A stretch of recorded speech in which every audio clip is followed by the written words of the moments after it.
Hello friends, welcome back to my channel. Today we are going to learn about PU water piping methodology, that is polyurethane water piping. First of all, we should know that in at which areas water piping is required. Water piping is required at all those areas from where water can enter into habitable flats and damage your property and structure. So, based on areas of application, there are five types of water piping. Wet areas such as basements, lift pits, where we can use crystalline SDP and SBS water piping. Wet areas like toilets, kitchens, balconies, where we generally use cementitious water piping.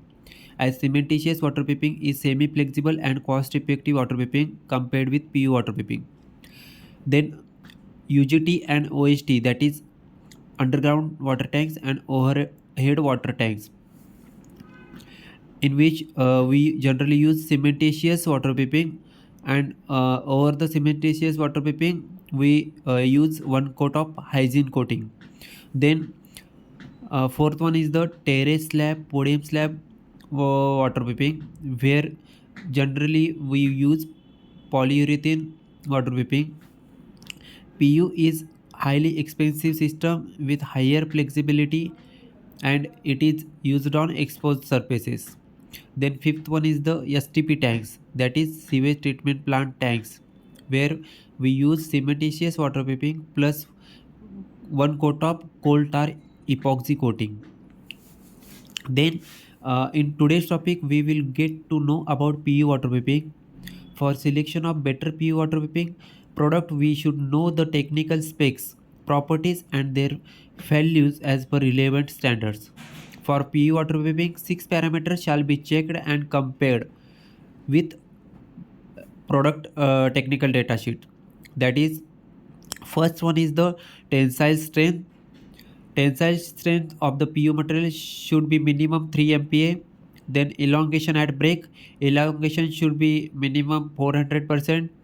Adhesion strength, that is adhesion with concrete surfaces, that should be minimum 1.5 MPa. Then crack bridging ability. Crack bridging ability of that material should be minimum 2 mm.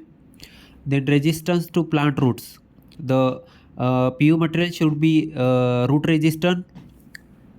Then sixth one is the thickness.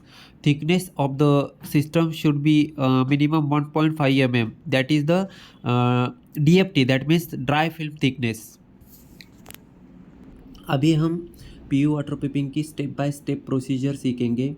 सबसे पहले आपको जो existing surface है, यानी RCC slab and beam या wall, RCC wall के जो joints है, जंक्शन है, उसको पॉलीमर मॉडिफाइड सीमेंटिशियस मोटर के साथ उसको कचवाटा बनाने का है, यानी उसको एंगल फिलेट बोलते हैं। आप 25x25 या 50x50 का एंगल फिलेट बना सकते हो। एंगल फिलेट बनाने के बाद जो एरिया को आपको वाटर पिपिंग करने का है, वो एरिया को आपको प्री पॉन्डिंग टेस्ट करने का है। प्री पॉन्डिंग टेस्ट यानी आपको वाटर पॉन्डिंग टेस्ट करने की है, जो भी लीकेज आइडेंटिफिकेशन करने के लिए। ये टेस्ट जनरली 48 आवर्स या 72 आवर्स के लिए कर सकते हो। ड्यूरिंग प्री पॉन्डिंग टेस्ट आपको लीकेज स्पॉट्स जो भी आइडेंटिफाई हुए उसको मार्क करके रखने का है। उसके बाद आपको पूरा पानी निकालने का है, और जितने भी क्रैक्स है, कंस्ट्रक्शन जॉइंट्स है, ओपन कैविटीज़ है, हॉनीकॉम्स है, कॉन्क्रीट डिफेक्ट्स है, उसको आपको नॉन स्टिक ग्राउट या और पॉलीमर मॉडिफाइड सीमेंटिशियस मटेरियल, नहीं तो PU सीलेंट से आपको उसको ट्रीट करने का है।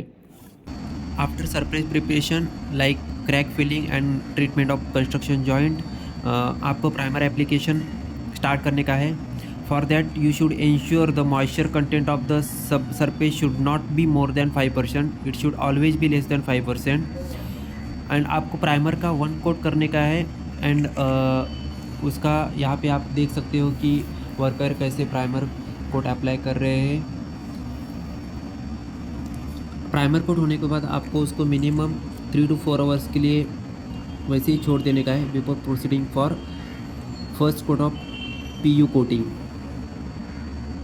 प्राइमर एप्लीकेशन कंप्लीट होने के बाद और 3 to 4 आवर्स कंप्लीट होने के बाद आप PU कोटिंग स्टार्ट कर सकते हो। आपको PU 2 कोट में करने का है, सबसे पहले एक्स डायरेक्शन में करने का है और सेकंड राइट एंगल डायरेक्शन यानी वाई डायरेक्शन में करने का है। PU a single component PU material है जो रेडीमेड बकेट में आता है। उसका बकेट 25 kg 20 kg या 40 kg का रहता है। आपको सिंपल रोलर ब्रश से उसको अप्लाई करने का है या स्प्रेड करने का है। पीयू स्टार्ट करने के पहले कभी भी इंश्योर कीजिए कि आपका सरफेस का मॉइस्चर कंटेंट 5% से बिलो होना चाहिए। यहाँ पे आप देख सकते हो कि वर्कर्स कैसे पीयू कोटिंग रोलर ब्रश से अप्लाई कर रहे हैं। स्मूथली एप्लीकेशन होना चाहिए, यूनिफॉर्मली एप्लीकेशन होना चाहिए, आप इंश्योर करने का है।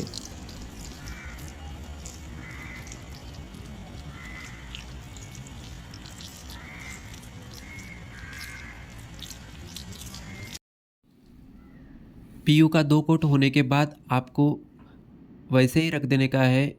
इसके ऊपर कुछ भी पानी वगैरह नहीं डालने का है। PU is a self curing material. उसको मिनिमम 7 डेज़ आपको सेल्फ क्यूरिंग मॉइस्चर क्यूरिंग करने के लिए टाइम देना चाहिए। 7 डेज़ होने के बाद ही आप पोस्ट पॉन्डिंग टेस्ट शुरू कर सकते हो। उसके पहले आपको पानी स्प्रिंकलिंग या वाटर पॉन्डिंग कुछ भी करने का नहीं है।